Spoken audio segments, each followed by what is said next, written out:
मेरा ही नाम है प्रशांत किशोर। हम आपसे वोट मांगने और चुनाव की चर्चा करने नहीं आए। 2-2.5 साल से हम बिहार में पैदल पैदल चल रहे हैं। चंपारण से चलते चलते अररिया सुपौल तक हम पहुंचे हैं। अभी आपके जिले में आने में 1 बरस का और समय लगेगा।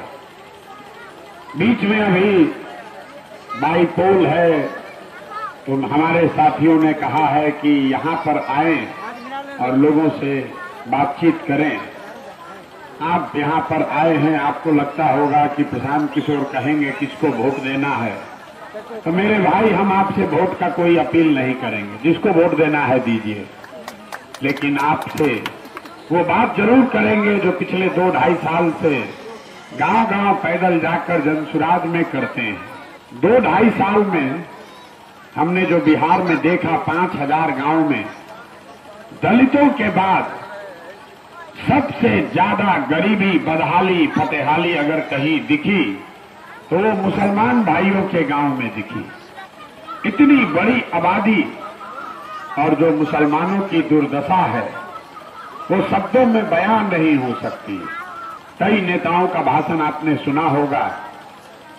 मुसलमान नेता कहते हैं कि भैया हमको सभी ने ठगा है, हमको लालू जी ने ठग लिया, हमको कांग्रेस ने ठग लिया, हम लोग को कोई पूछने वाला नहीं है, अब भाजपा का राज है, मुसलमानों के लिए बहुत संकट का समय है। लेकिन हम आपको बताने आए हैं कि मुसलमानों की बदहाली क्यों है। मुसलमानों की बदहाली इसलिए नहीं है कि आपको कांग्रेस ने ठगा कि लालू ने ठगा। मुसलमानों की बदहाली इसलिए है कि आपके धर्म में, इस्लाम में, सामाजिक राजनीतिक जीवन के नजरिए से जो बातें बताई गई हैं, मुसलमानों ने उससे भी किनारा कर लिया है। आपके कौम में ये बताया गया कि जिस कौम को अपने रहनुमाओं की समझ न हो, उसके ऊपर जालिम हुक्मरानों को मुसल्लत कर दिया जाता है। ये हम नहीं कह रहे हैं, ये आपके कौम में बात कही गई है। अगर आपको लगता है कि आज के जो हुक्मरान हैं वो जालिम हैं, उनको आपके और आपके बच्चों की चिंता नहीं है, तो बात पैगंबर साहब ने कही है तो गलत तो हो नहीं सकती है। आपके ऊपर जालिम हुक्मरानों का शासन तब होगा जब आप गलत रहनुमाओं का चुनाव करेंगे। पिछले 25-30 साल से मुसलमानों ने सिर्फ और सिर्फ एक ही बात सोची है, कौन भाजपा को हराएगा। आपने ये नहीं देखा कि कौन हमारे बच्चों को पढ़ाएगा। आपने ये नहीं देखा कि कौन हमारे बच्चों को रोजगार देगा।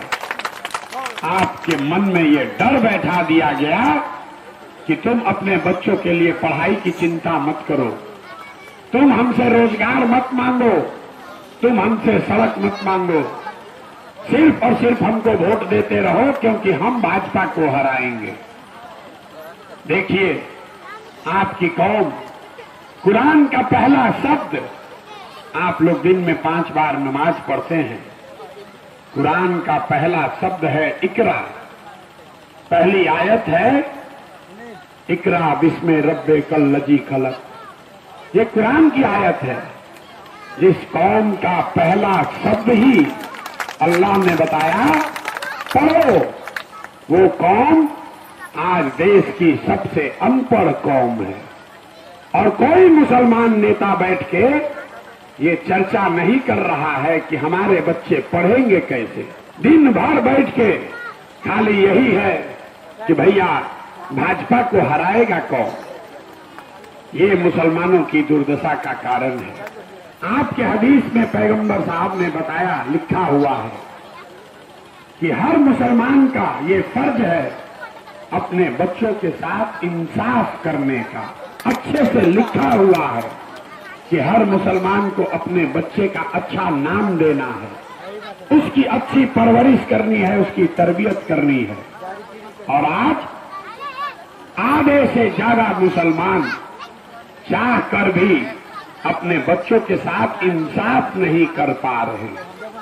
आपके बच्चों की दशा देख लीजिए, उनके शरीर पर न कपड़ा है, न पैर में चप्पल है, न पेट में भरपेट भोजन है, न पढ़ने के लिए स्कूल है। आपके बच्चे बीमार पड़ जाएं तो कोई दवा डॉक्टर अस्पताल नहीं है। लेकिन आपने अपने बच्चों के प्रति इंसाफ की बात छोड़कर भाजपा हराओ, इसको जिताओ, इसको हराओ, इसी में लगे हुए। तो आपका दुर्दशा नहीं होगा तो किसका दुर्दशा होगा? अरे प्रशांत किशोर आपको क्या सिखाएंगे?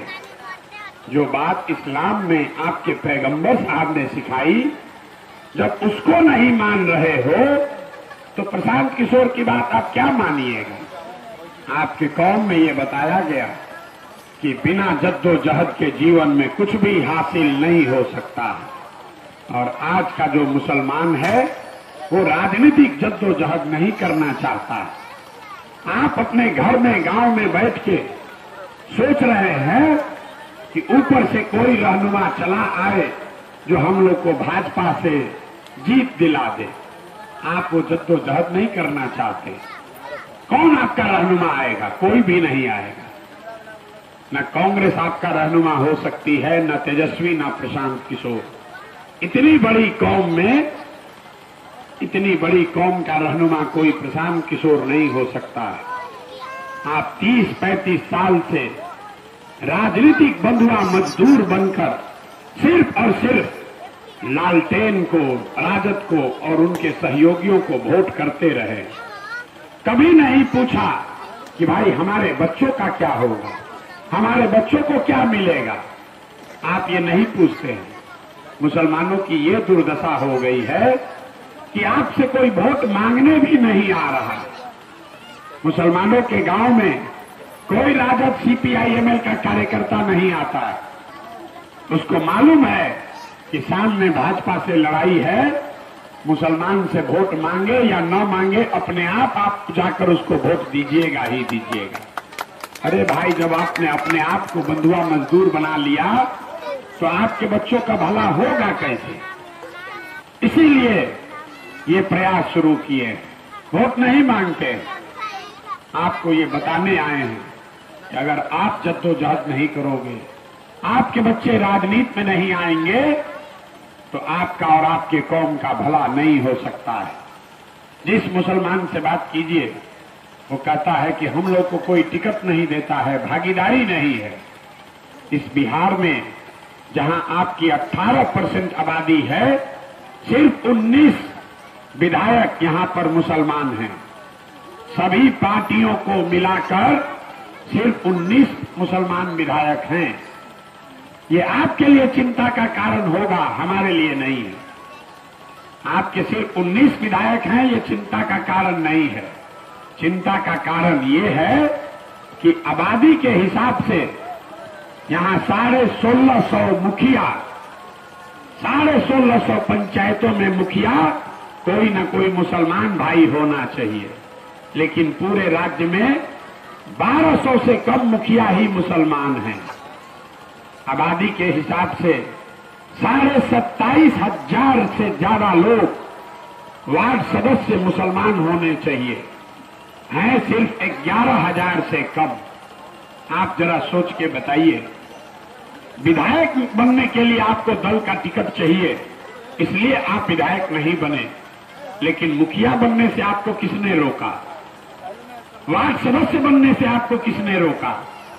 आपके बच्चों को किसी दल ने नहीं रोका, आपको इस राजनीतिक मानसिकता ने रोका है, जहां पिछले 25-30 सालों में लालटेन वालों ने, राजद ने ये बता दिया कि तुम राजनीति में हिस्सेदारी मत मांगो, हमारे पीछे चलो, हमको वोट दो, हमारे लालटेन में किरासन तेल बनकर जलते रहो और अपने बच्चों के चिंता मत करो।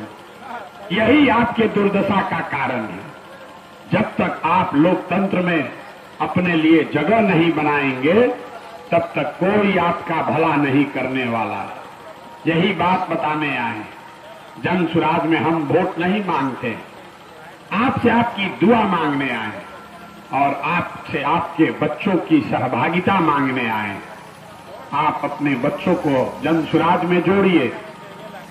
ये वो व्यवस्था है जिसमें गरीब से गरीब घर का लड़का भी अगर उसमें राजनीति करने का जज्बा है, आपके पास पैसा नहीं है तो कोई बात नहीं, आपके पास व्यवस्था नहीं है तो कोई बात नहीं, आपके बाबूजी विधायक मंत्री नहीं है तो कोई बात नहीं, अगर आप बिहार के लिए, अपने समाज के लिए कुछ करना चाहते हैं तो आप जन सुराज से जुड़िए। जन सुराज वो व्यवस्था है जहां हम अपने खर्चे से आपके बच्चों को प्रशिक्षण भी देंगे और अगर उसमें क्षमता होगी तो उसको चुनाव भी लड़ाएंगे। खाली विधायक का नहीं, उसको मुखिया भी बनाएंगे, पंचायत भी लड़ाएंगे, वार्ड सदस्य भी लड़ाएंगे। यही आपसे अपील करने आए हैं। हमने कहा है कि जन सुराज में जिस समाज की जितनी संख्या है उसको उसके हिसाब से भागीदारी मिलेगी। और ये सिर्फ कहते नहीं है, अभी बाई इलेक्शन हो रहा, 4 सीटों पर चुनाव हो रहा, एकमात्र जन सुराज ही है जिसने एक मुसलमान साथी को 25% हिस्सेदारी देकर बेलागंज में मुसलमान साथी को टिकट दिया।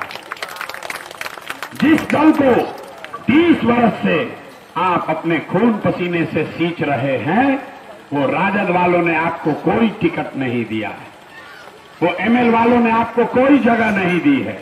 आपका वोट लेते हैं भाजपा का डर दिखाकर। ये सड़क नहीं बनने वाली है, अगर बन भी जाए तो आपके बच्चों का भविष्य नहीं सुधरने वाला है।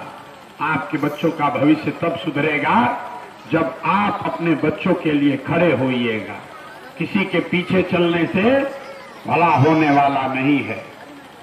यही बात बताने के लिए मुसलमानों के साथ गांव-गांव जाकर बता रहे हैं, मेरे भाई खड़े होइए।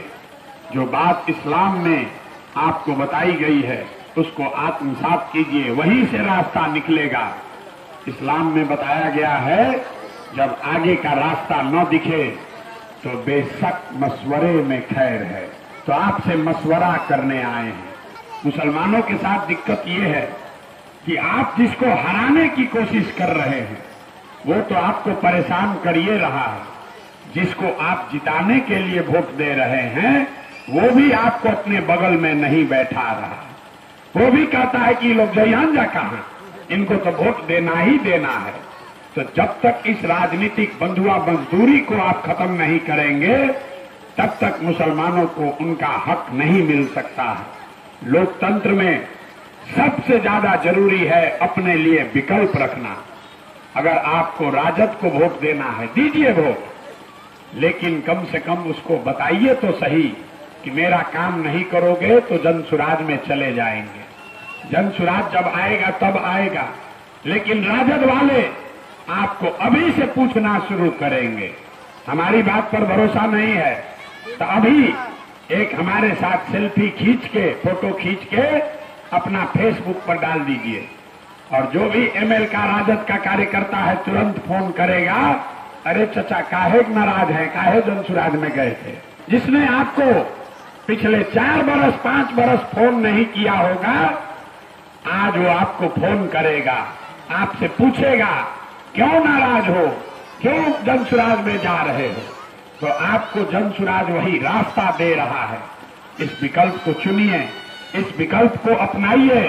ये गांधी की आजादी से पहले कांग्रेस को पुनर्जीवित करने का अभियान है, जिसमें अगड़ा पिछड़ा, हिंदू मुसलमान, गरीब अमीर सब लोग मिलके जैसे देश की आजादी का लड़ाई लड़े थे, वैसे ही बिहार के लोगों को, बिहार को गरीबी से निकालने के लिए समाज के सभी वर्गों को साथ लेकर एक नई व्यवस्था बनाने का प्रयास है। सिर्फ दल बनाकर वोट लेने का अभियान नहीं है। अगर आपको समझ में आए तो इससे जुड़िए, और न समझ में आए तो जिसका बंधुआ मजदूरी है कर रहे करते रहिए। लेकिन एक बात लिख के ले लीजिए, अगर आप बंधुआ मजदूर की तरह वोट करते रहेंगे, लालटेन में किरासन तेल बन के जलते रहेंगे, तो याद रखिए लालटेन में जल रहे हैं आप, आपके बच्चों का भविष्य, और रोशनी हो रही है कहीं और। आपके घर में वो रोशनी कभी नहीं आएगी इसलिए जगिए, ये संदेश पूरे बिहार में दीजिए कि मुसलमान किसी भी दल का, किसी नेता का, किसी व्यक्ति का बंधुआ मजदूर नहीं है। जो समाज, जो नेता मुसलमान के लिए उसके हक की बात करेगा, उसके साथ खड़ा होगा, उसके बच्चों के पढ़ाई रोजगार की बात करेगा, आप उसके साथ कंधा लगाएंगे। जब ये संदेश जाएगा, पूरे राज्य भर में मुसलमानों की स्थिति सुधरेगी। और सुधरने के लिए खाली जन स्वराज को नहीं करना है, दूसरे सारे दल जिनको आप वोट देते हैं या जिनको आपका वोट चाहिए, वो सब आपके पास आएंगे। जन स्वराज भी आएगा, राजद भी आएगा, कांग्रेस भी आएगी, जदयू भी आएगा। लेकिन अगर आप किसी के बंधुआ मजदूर बने रहेंगे तो कोई आपके पास नहीं आएगा, कहीं आपका भला नहीं होगा। इसलिए इस्लाम में जो बातें बताई गई हैं उसको आत्मसात कीजिए, कुरान में जो बात बताई गई है उसको समझिए और उसको अपने जीवन में लागू कीजिए। उसी से आगे का रास्ता मिलेगा, उसी से तरक्की आएगी, उसी से आपके और आपके बच्चों का भला होगा।